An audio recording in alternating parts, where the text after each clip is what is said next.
You said when you were on set, you kind of felt Diana's presence when you were there. How does that make you feel as an actor, knowing that you guys did something so special like this?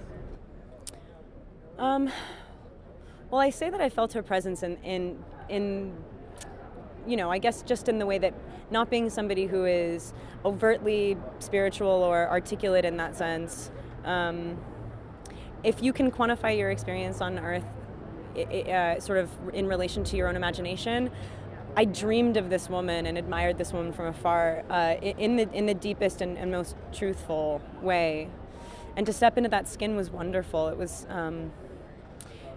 she bridged gaps. She reached out and touched people physically, literally, in a way that shocked people. They weren't used to getting that from the royal family. And I think that, ironically, this woman might have been pushed further into that role because of the sort of tepid, chilly nature of her particular home life. And I say that from not an insider's perspective at all, but just sort of what we've heard from the outside. And being able to get close to the idea of her made us feel great. Like, as a performer, as an actor, it was a very warm place to be. So I thank her and sort of whole idea of her for that.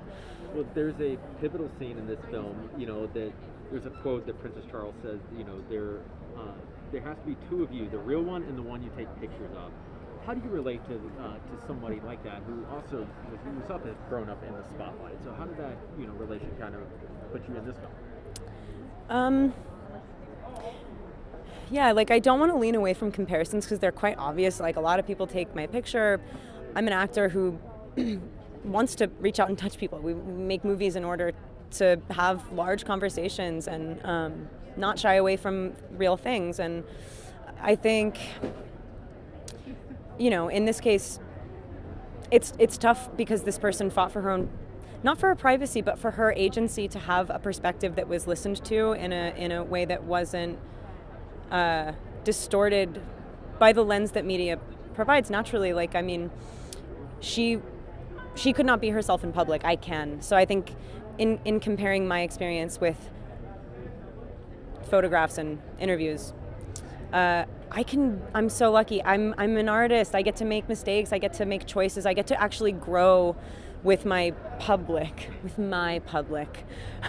We all get to grow together. She was in this sort of very unique position of very stagnant, like, you are one thing, you are an ideal, you need to perpetuate that ideal, you need to hold it up so you can be an example for us. And I think at some point when that lie became impossible to tell, it was quite obvious. And that was more inspiring than the initial endeavor to be the royal example. So totally different, but yeah. No, it makes sense though. Well, there's so many iconic outfits in this movie. I just want to point out just a couple. The first one. What was your thoughts? And there's one. There's one. What was your thoughts? It's the wedding dress for people that cannot see these. What was your thoughts when you put that on? I don't know how much I thought about it. I think I was I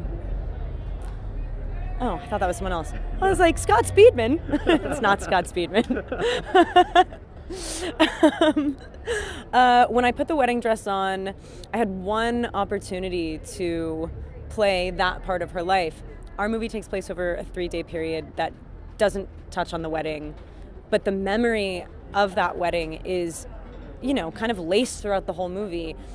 The more, the larger story points of her life from a macro position we don't cover. Like, we tragically lost this person way too early in an accident that was, I can't stop thinking about that the whole time I watched the movie. So when I put this wedding dress on, I was very pleased that we were able to do a montage that kind of distilled her life into a moment and before she left the family and decided to make this monumental decision that was going to really rock history. Her life flashes before her eyes. It was nice to be able to play her, maybe not in a biopic that covered every base, but that we got to sort of hint at and taste and touch all of the elements that we know comprised her life, and the wedding dress moment definitely did that for me. And my last one to show you right here. This one is just so iconic, and this was the one that was just kind of released. I mean, what was your thoughts with this one?